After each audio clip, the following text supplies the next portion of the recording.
No coração de Alfama, onde as ruas estreitas de Lisboa ecoam com o fado melancólico das noites antigas, Miguel descobriu o inferno em um instante, o choro abafado de seu irmão mais novo, Tomás, e quando contra as paredes de azulejos rachados, enquanto um grupo de garotos da escola o cercava como lobos famintos.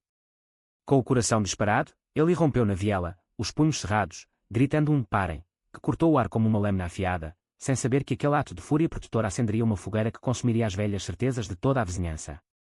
E ali, sob o olhar atonito de Tomás, Miguel percebeu que proteger o sangue do seu sangue significaria expor sua própria alma, uma alma que amava de forma proibida aos olhos da tradição. A poeira da rua ainda pairava no ar quando Miguel puxou Tomás para si, os braços firmes como âncoras em uma tempestade.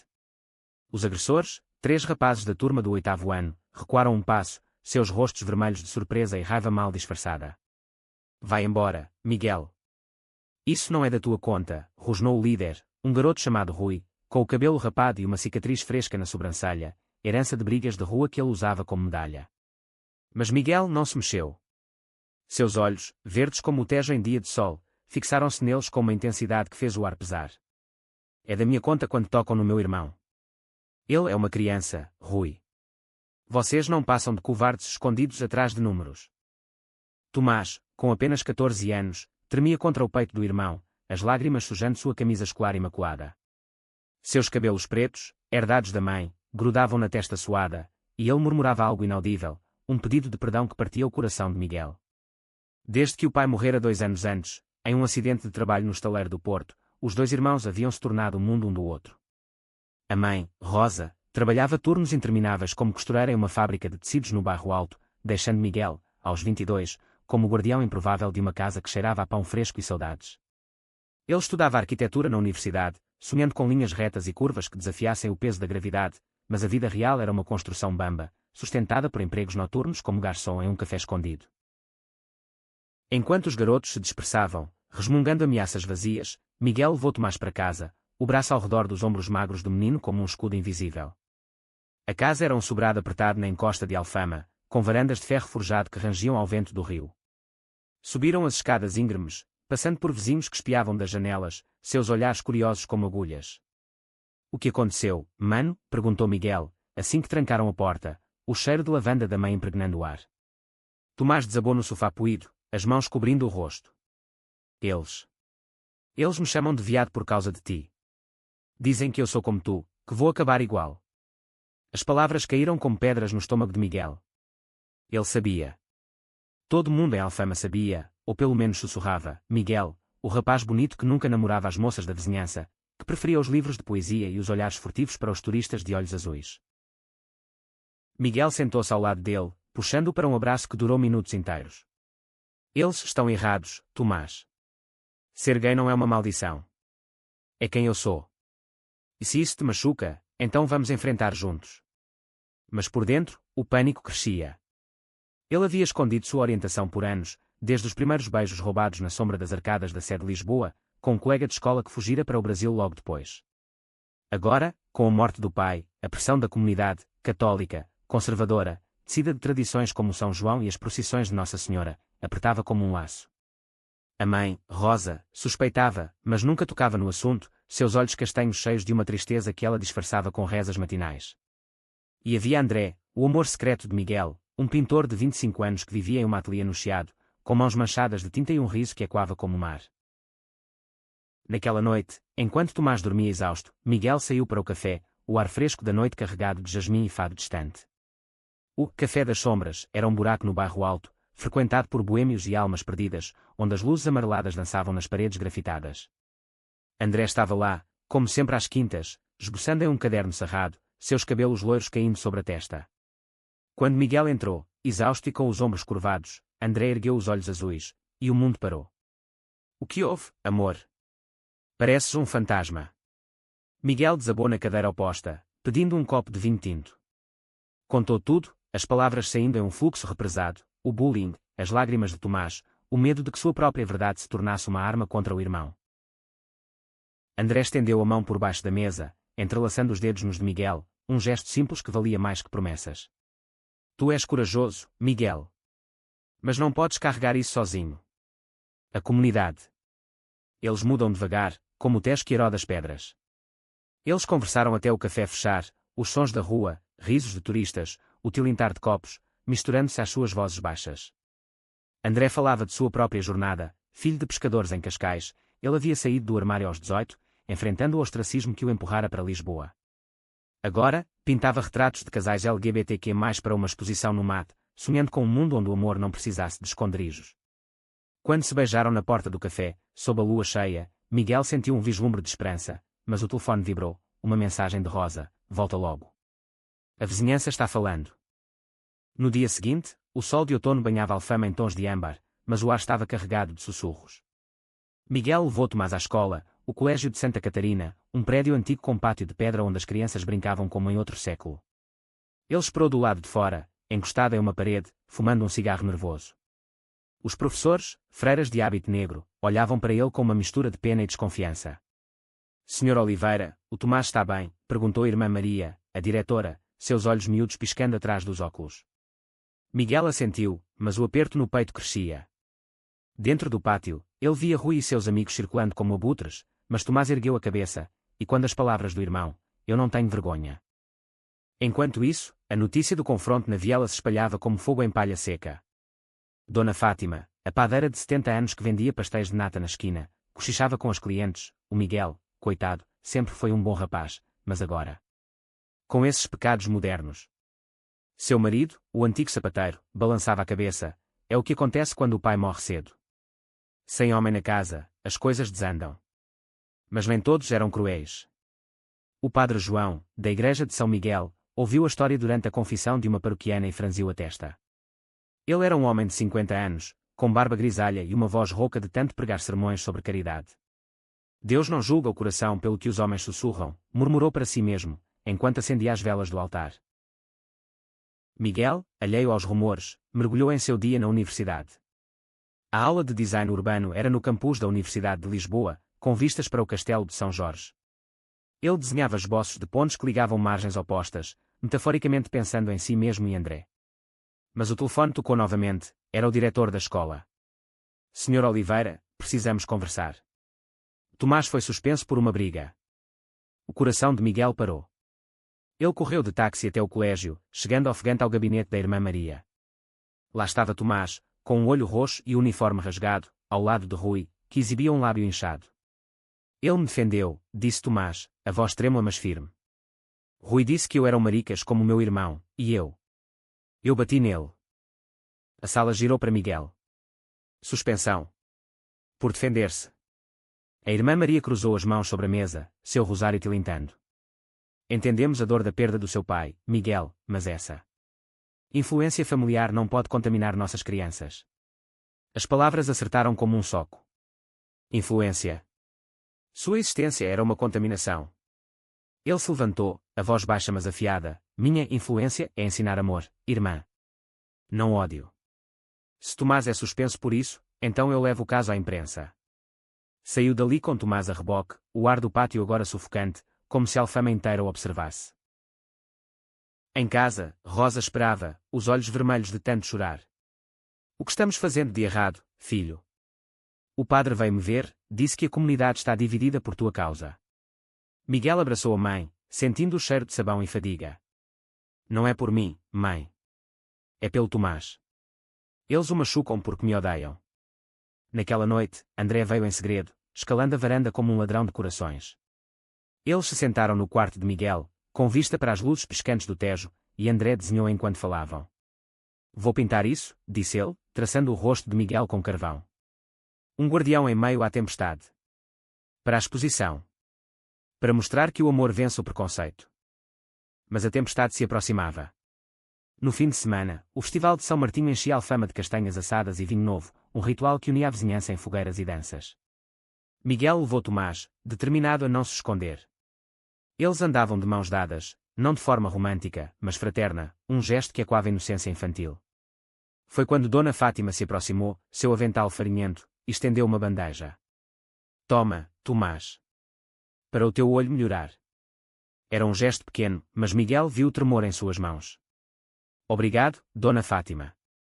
O senhor sabe que eu só protejo o que amo. Ela assentiu, os olhos baixos. Sei, rapaz. E talvez Talvez a gente tenha julgado mal. Enquanto o fogo crepitava, Rui apareceu com o pai, um pescador corpulento chamado Manuel, que cheirava a mar e tabaco.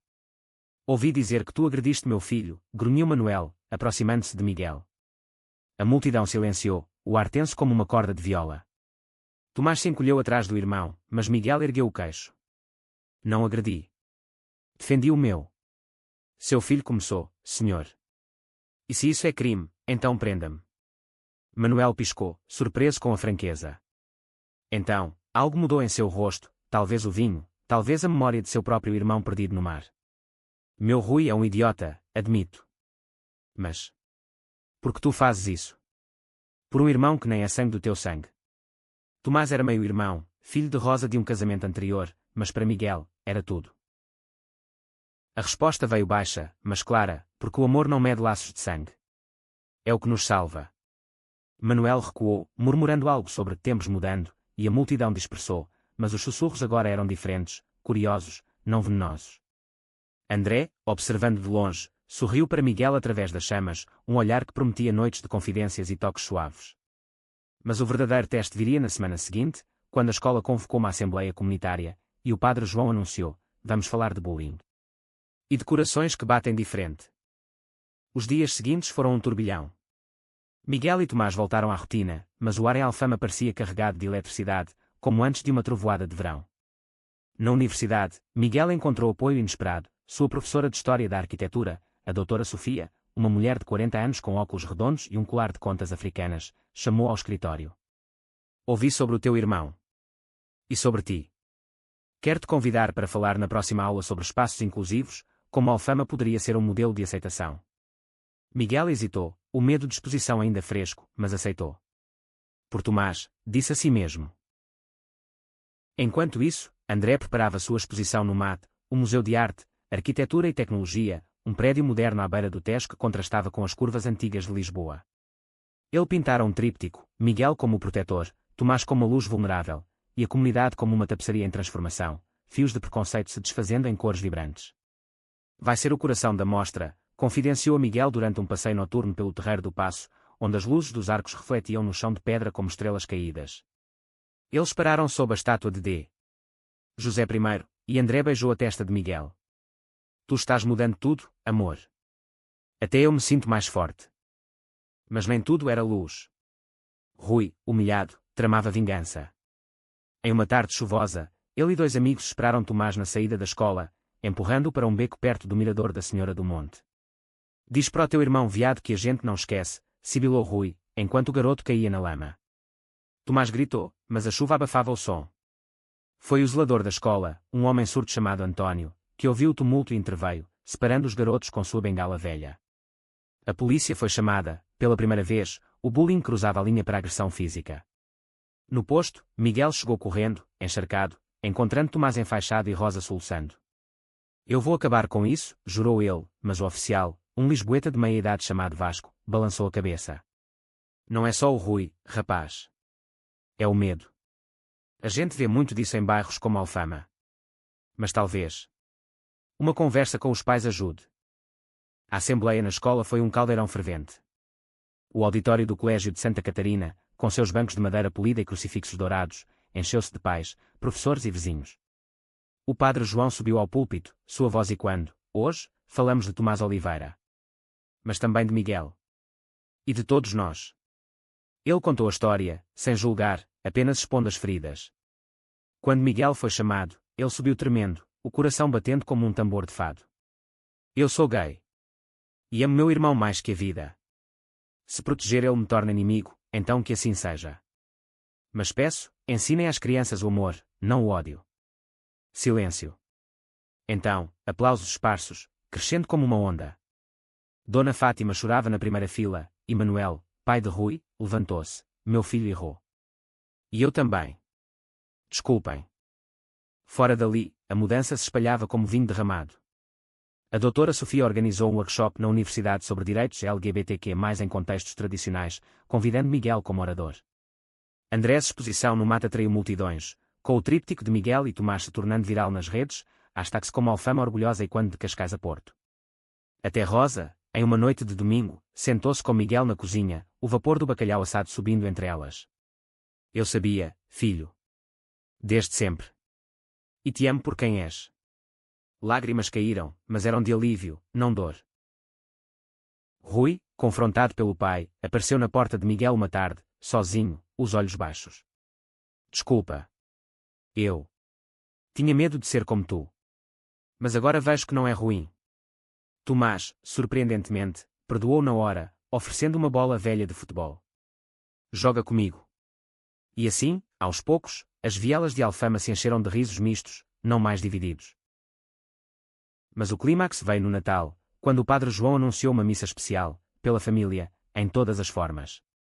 Miguel e André, pela primeira vez de mãos dadas publicamente, entraram na igreja de São Miguel, Tomás entre eles, Rosa ao lado.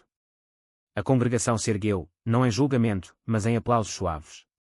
E no ano novo, sob os fogos do Tejo, Miguel sussurrou para André: nós mudamos tudo. O amor, afinal, era a ponte mais forte. O ano novo em Alfama era um espetáculo de luzes e explosões, mas para Miguel, era o começo de uma era incerta. Com a mão de André ainda quente na sua, ele observava os fogos coloridos refletirem no rio, pensando em como uma cidade inteira poderia se curvar ao peso de um segredo revelado.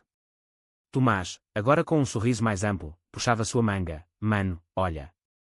É como se o céu estivesse feliz por nós. Rosa, ao lado, apertava o braço dele, seus olhos brilhando com uma mistura de orgulho e alívio tardio. Mas no fundo da mente de Miguel, uma sombra persistia, e se a aceitação fosse frágil como os azulejos antigos, pronta para rachar ao primeiro vento contrário. Os meses de inverno passaram em um ritmo febril. Miguel equilibrava as aulas de arquitetura com palestras improvisadas na comunidade, encontros no centro paroquial onde ele falava de empatia, usando esboços de edifícios inclusivos como metáforas para corações abertos. A doutora Sofia o transformara em um embaixador informal, e até jornais locais, como o Diário de Lisboa, publicaram perfis: o Guardião de Alfama, um irmão contra o ódio. André, inspirado, expandiu sua exposição para uma série de murais nas paredes de Alfama, com permissão relutante da Câmara Municipal. O primeiro, uma silhueta de dois irmãos sob um arco-íris estilizado como o arco da Rua da Madalena, atraía turistas e selfies, transformando o bairro em um ponto de peregrinação quier. Tomás florescia na escola. A suspensão fora revogada após a Assembleia, e Irmã Maria, tocada pelo testemunho de Miguel, implementara círculos de diálogo semanais, onde crianças como Rui aprendiam a nomear seus medos. Rui, agora um aliado improvável, sentava-se com Tomás no recreio, compartilhando lanches em vez de socos. Ele me pediu perdão de verdade, contou Tomás a Miguel uma tarde, enquanto caminhavam para o mercado da Ribeira, o ar salgado misturado ao cheiro de sardinhas grelhadas.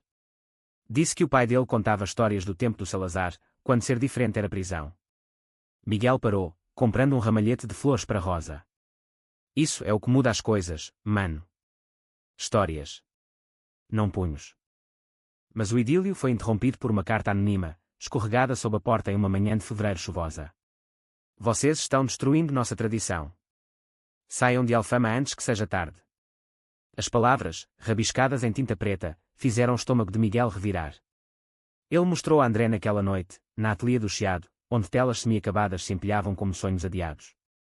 André franziu a testa, seus dedos manchados de azul cobalto traçando as letras. Fanáticos. Mas não deixes que te calem. Vamos denunciar. Eles foram à polícia, onde o oficial Vasco, agora um conhecido, prometeu investigar. Tenho uma filha trans em Porto. Sei o que é isso. Enquanto a investigação prosseguia, Miguel mergulhou em um projeto pessoal: redesenhar a Praça Central de Alfama como um espaço de memória coletiva. Inspirado nas conversas com o Padre João, ele imaginava bancos circulares para diálogos, murais de histórias locais, incluindo a de sua família, e uma fonte simbólica de águas que unem. Apresentou o plano à Assembleia da Junta de Freguesia, um salão enfumaçado cheio de velhos pescadores e donas de casa. Isso não é só tijolos, argumentou, rolando os blueprints na mesa de carvalho. É curar feridas. Houve murmúrios, mas Dona Fátima ergueu a voz: eu apoio. Meu neto é como Tomás, sensível. Precisamos disso. O voto passou por pouco, e Miguel sentiu o primeiro gosto real de vitória. André, por sua vez, enfrentava seus demónios. Sua família em Cascais, ainda distante, enviara uma carta fria após lerem sobre a exposição: orgulho. Isso é vergonha para o nome da família. Ele a leu para Miguel durante um piquenique no Jardim da Estrela, as folhas das árvores sussurrando ao vento.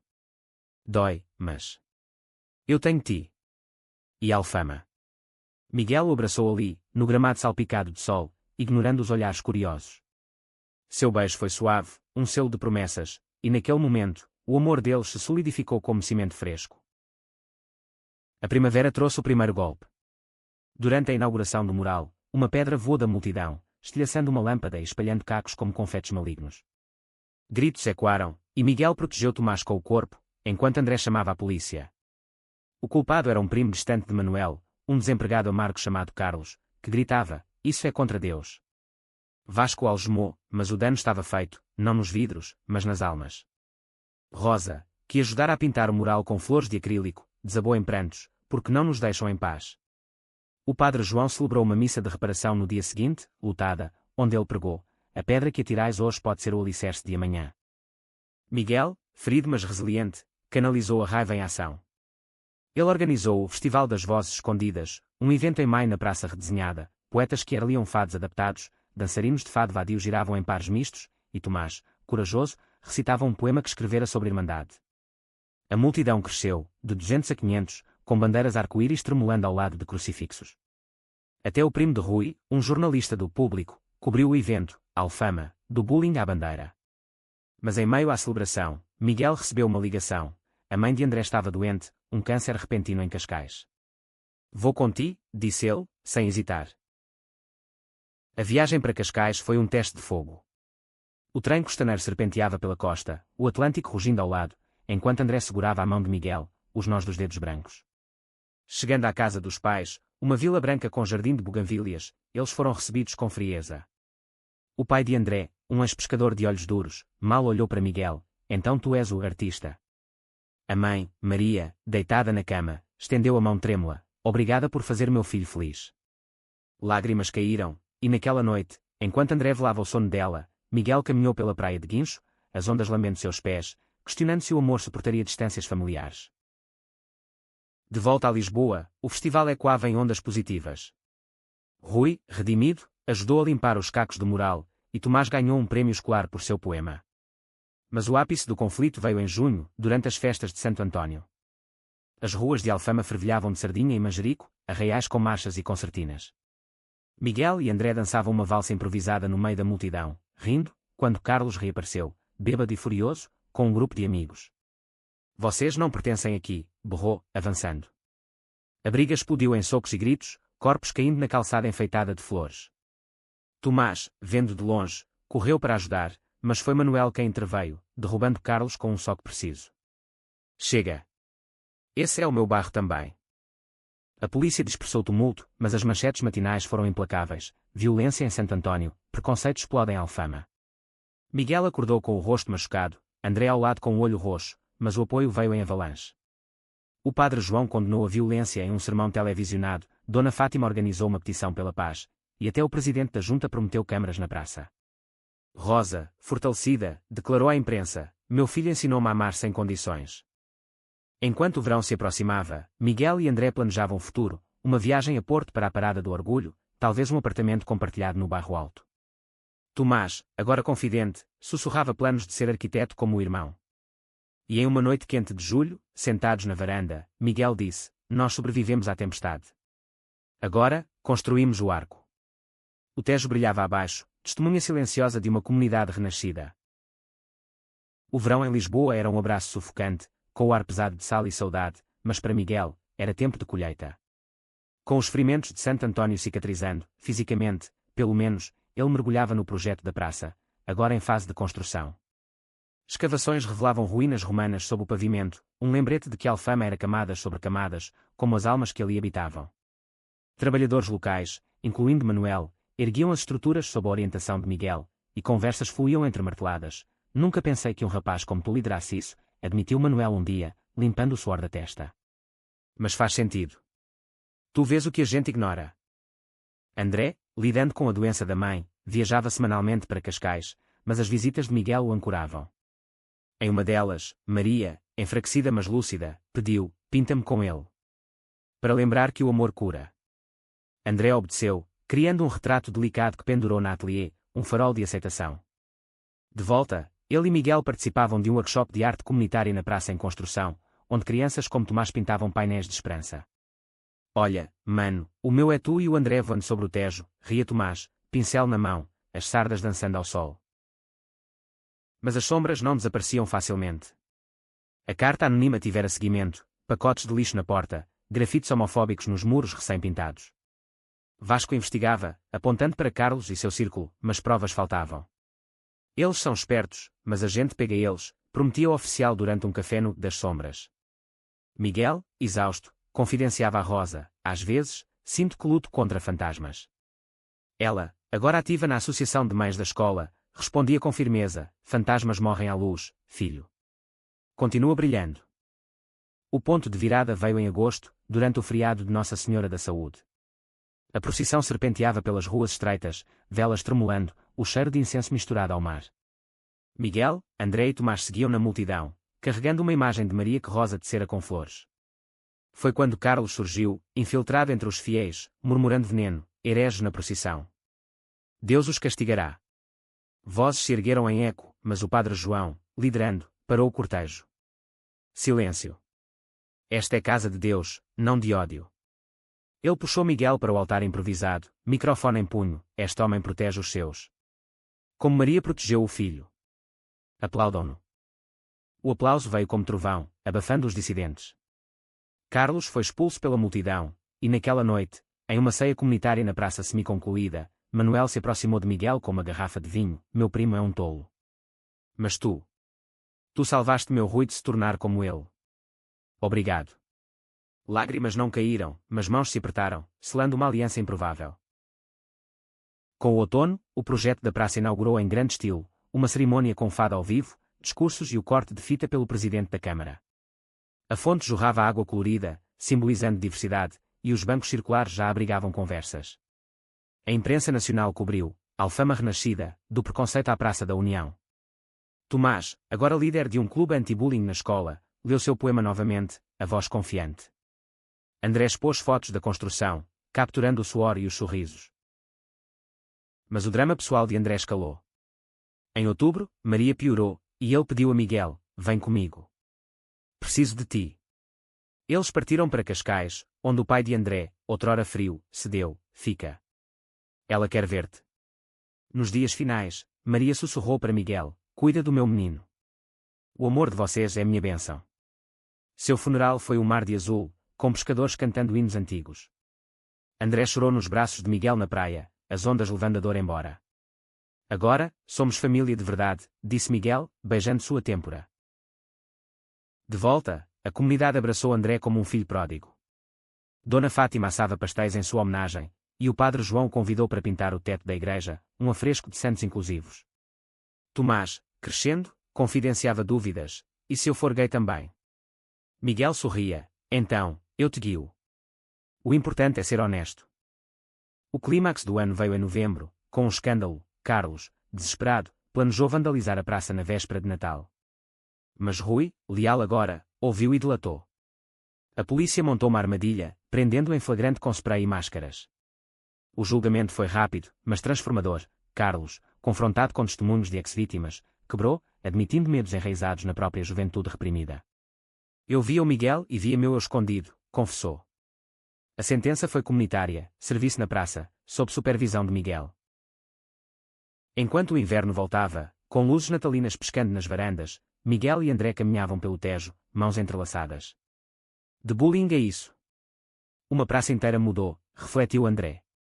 Miguel assentiu, e nós mudamos com ela. Tomás corria à frente, rindo, e Rosa seguia, orgulhosa.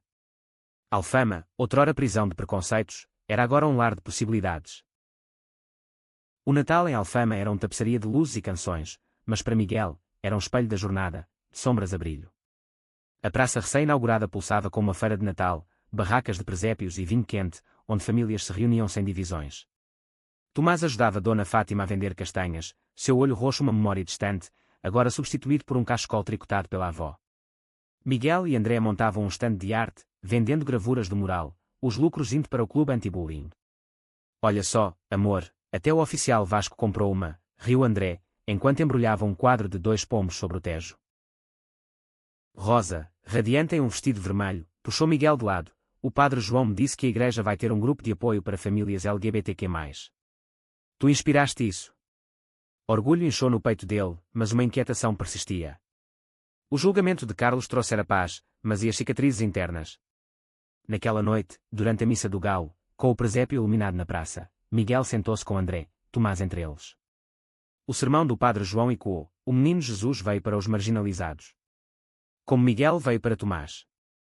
A congregação aplaudiu, e pela primeira vez, Miguel chorou de gratidão. O ano novo trouxe resoluções e reviravoltas. Miguel defendia sua tese de arquitetura, focada na praça como caso de estudo e de regeneração social, e a doutora Sofia a elogiou como um manifesto vivo. André, processando o luto, abria uma galeria no Chiado, Sombras e Luzes, dedicada a artistas queer. Eles convidaram Tomás para expor seus poemas ilustrados, e o menino, aos 15 agora, brilhou. É como se eu fosse parte de algo grande. Mas o conflito ressurgiu de forma inesperada. Uma petição online, iniciada por expatriados conservadores, exigia limpeza cultural em Alfama, citando os morais como propaganda. Assinaturas cresceram, atraindo atenção nacional. Miguel, alertado pelo jornalista do Público, reuniu a comunidade em uma assembleia na praça. Eles querem apagar nossa história, disse ele, voz firme sob as luzes da fonte. Mas nós a escrevemos com mãos unidas. Discursos se seguiram. Manuel falou de redenção, Rosa de maternidade universal, Tomás de inocência roubada e recuperada. A contrapetição explodiu, com milhares de apoios, incluindo celebridades como a fadista Marisa.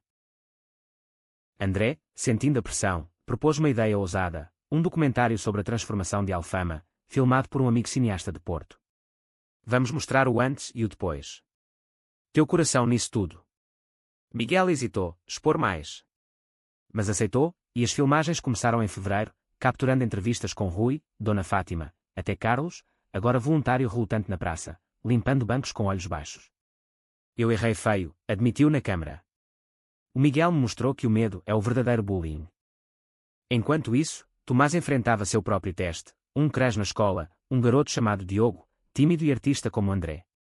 Ele me beijou no recreio, mano. Mas e se for só curiosidade? Miguel guiou com gentileza, sê tu mesmo. O resto vem. Tomás, corajoso, convidou Diogo para o estande de arte, e aos poucos, um laço se formava, inocente, exploratório, sob o olhar protetor dos irmãos. A primavera acelerou o documentário, com cenas de fado queer no bairro alto e procissões inclusivas. Mas o clímax pessoal veio em março. O pai de André, visitando Lisboa pela primeira vez desde o funeral, bateu à porta da ateliê. Eu vim ver o que fizeste do meu filho. André, tenso, abriu, e Miguel esperou no canto. Horas de conversa se passaram, com vinho e lágrimas, e o velho pescador emergiu transformado. Perdoa-me. O amor da minha Maria me ensinou tarde. Ele abraçou André, e Miguel, depois, apertou sua mão calejada. Bem-vindo à família. O documentário estreou em maio no Festival de Cinema de Lisboa, no Cinema São Jorge, lotado. Alfama Desperta ganhou prémios, e as imagens de Miguel protegendo Tomás na viela inicial fizeram plateia chorarem. Manchetes globais: pequena revolução portuguesa, um irmão muda um bairro. A petição odiosa murchou, seus autores silenciados pela onda de orgulho. Com o verão, a galeria de André floresceu, e Miguel assumiu um cargo na Câmara como consultor de espaços públicos. Tomás e Diogo caminhavam de mãos dadas nas ruas, normalizando o afeto. E em uma noite de São João, com fogueiras crepitando, Miguel e André se ajoelharam na praia do Tejo, trocando anéis simples de prata. Por todas as estações, jurou Miguel. A comunidade, agora aliada, aplaudiu de longe. Mas a verdadeira surpresa veio em setembro. Carlos, redimido, pediu para se juntar ao clube anti-bullying. Quero ajudar quem era como eu. Miguel, perdoando, aceitou, e juntos, eles palestraram em escolas vizinhas. Alfama, tecida de fios outrora rompidos, era agora uma tapeçaria indestrutível. O outono em Lisboa pintava as folhas de ouro, mas para Miguel, era estação de raízes profundas. Com o documentário viralizando em festivais europeus, convites choviam, palestras em Berlim, painéis em Madrid. Ele viajava com André, deixando Tomás com Rosa, que agora liderava um coro de mães cantando fados de empoderamento.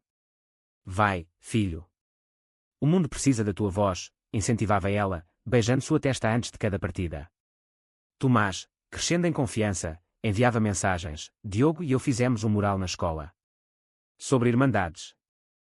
De volta, Miguel supervisionava expansões na praça, um anfiteatro para eventos culturais, financiado por doações pós-documentário. Manuel liderava a obra, sua risada rouca e quando, quem diria que eu, pescador, construiria com um arquiteto gay. Amizade florescera ali, regada a cerveja e histórias de mar. André, na galeria, expunha obras de artistas locais, incluindo um autorretrato de Tomás, um menino com asas de oliveira, simbolizando liberdade. Mas o conflito latente explodiu em outubro. Um grupo radical, inspirado pela petição falida, planejou uma marcha pela tradição, em Alfama, prometendo confrontar a invasão Quier. Redes sociais ferviam, e Miguel, alertado pelo jornalista, convocou uma reunião de emergência no centro paroquial. Não vamos revidar com ódio, disse ele, olhos flamejantes. Vamos com amor. Uma contramarcha pela unidade. O padre João abençoou a ideia, e planejaram, fado, danças, depoimentos. Rosa costurou bandeiras com azulejos bordados, Dona Fátima assou pães para todos. A marcha aconteceu em um domingo chuvoso de novembro, ruas escorregadias de folhas molhadas. Os radicais, uns 50, marchavam com cartazes antiquados, mas a contramarcha, 300 fortes, os engoliu em ondas de cor. Tomás e Diogo lideravam uma fanfarra infantil, tambores e quando como corações unidos. Miguel e André caminhavam no centro, mãos dadas, enquanto Rui carregava um cartaz, bullying acaba aqui. Os radicais, desarmados pela alegria, dispersaram murmurando, e um deles, uma mulher idosa, aproximou-se de Miguel. Eu vim por raiva, mas... Vi meu neto na tua multidão. Obrigada. O evento virou notícia, Alfama vence ódio com harmonia. Carlos, assistindo, juntou-se voluntariamente à limpeza pós-marcha, varrendo ruas com Miguel. Tu me salvaste 2 vezes, admitiu ele. Primeiro, me prendendo no ódio, agora, me libertando. Redenção plena. Com o inverno, desafios pessoais testaram os laços. André recebeu uma oferta para expor em Paris, um sonho, mas hesitou. E nós? A distância. Miguel, amadurecido, encorajou. Vai. O amor não se quebra com quilômetros. Ele viajou sozinho para a Bienal, deixando Miguel com Tomás, que enfrentava o primeiro término com Diogo, uma paixonite juvenil, mas dolorosa. Ele disse que tem medo da família, chorou Tomás. Miguel o consolou com caminhadas no Tejo. O primeiro corte dói, mas ensina a curar. André voltou triunfante, com prêmios e histórias, e eles celebraram em uma ceia íntima, Rosa cozinhando bacalhau à brás. Mas a surpresa veio. O pai de André anunciou visita permanente a Lisboa, vendendo a vila em Cascais para ficar perto. Quero conhecer essa família que tu construíste, disse ao filho, abraçando Miguel como igual. O Natal trouxe culminação. A praça, agora completa, sediou uma ópera comunitária sobre a jornada de Alfama, com Tomás no coro, André nos cenários, Miguel na direção. O padre João abençoou a performance, e lágrimas fluíram quando o final ecoou, do bullying ao abraço, renascemos. Pós-espetáculo, sob neve rara lisboeta, Miguel propôs formalmente a André, joelho no chão da fonte, casa comigo. Para eternizar isso. Sim, sussurrou André, e a praça explodiu em vivas. Enquanto o ano virava, Miguel refletia, de de violência a uma tapeçaria de aceitação, a comunidade mudara, e ele, com ela. Tomás, agora um jovem confiante, sussurrava, tu és meu herói, mano. E assim, sob as estrelas de Alfama, o amor provara ser a força mais revolucionária. O ciclo da vida em Alfama girava como as marés do Tejo, e para Miguel, o novo ano era um capítulo de consolidação, onde vitórias se entrelaçavam com lições sutis. O casamento com André planejava-se para junho, na praça que ele criara, um símbolo perfeito de raiz e renascimento. Convites voavam para Berlim, Porto, até Cascais, onde o pai de André, agora um avô honorário para Tomás, prometia dançar o fado vadio. Rosa, radiante, costurava o vestido de Miguel, branco com bordados de oliveiras, evocando paz. Tomás, aos 16, navegava a adolescência com graça renovada. O clube anti-bullying expandira para outras freguesias, e ele, como presidente, palestrava em colégios, sua voz e quando a do irmão, o medo nos separa, a coragem une. Diogo voltara como amigo, e um novo interesse, uma garota chamada Inês da turma de arte, florescia devagar. Não sei se sou gay ou bi ou o quê, mano, confidenciava a Miguel em noites de xadrez na varanda. Mas sei que o amor é amor. Miguel sorria, orgulhoso, descobre no teu tempo. Eu esperei anos. A galeria de André tornava-se hub cultural, hospedando exposições sobre a herança que era portuguesa, de poetas como António Boto a ativistas modernos. Miguel contribuía com instalações arquitetônicas, como um labirinto de espelhos na praça que refletia faces diversas, forçando confrontos gentis com o eu. O documentário ganhara prémios internacionais, abrindo portas para palestras globais, mas Miguel ancorava-se em Alfama. Meu impacto começa aqui, no coração. Conflitos residuais testavam a resiliência. Em fevereiro, um ex-radicado, arrependido mas instável, confrontou Carlos na praça, acusando-o de traição. Uma briga irrompeu, punhos voando perto da fonte, e Tomás, passando, interveio: parem. Isso é o que combatemos. Sua voz, jovem mas autoritária, parou o tumulto, e Miguel, chegando, abraçou-o: tu és o futuro que eu protegi. A polícia levou o agressor, mas o incidente inspirou um novo protocolo: mediadores treinados, liderados por Rui, agora estudante de psicologia. André, processando o sucesso, enfrentava burnout. Tanta luz cansa, confessou uma noite, na ateliê, pincéis largados. Miguel o levou para um retiro em Sintra, castelos neblinosos e trilhas de eucaliptos, onde conversaram horas: tu me salvaste do silêncio.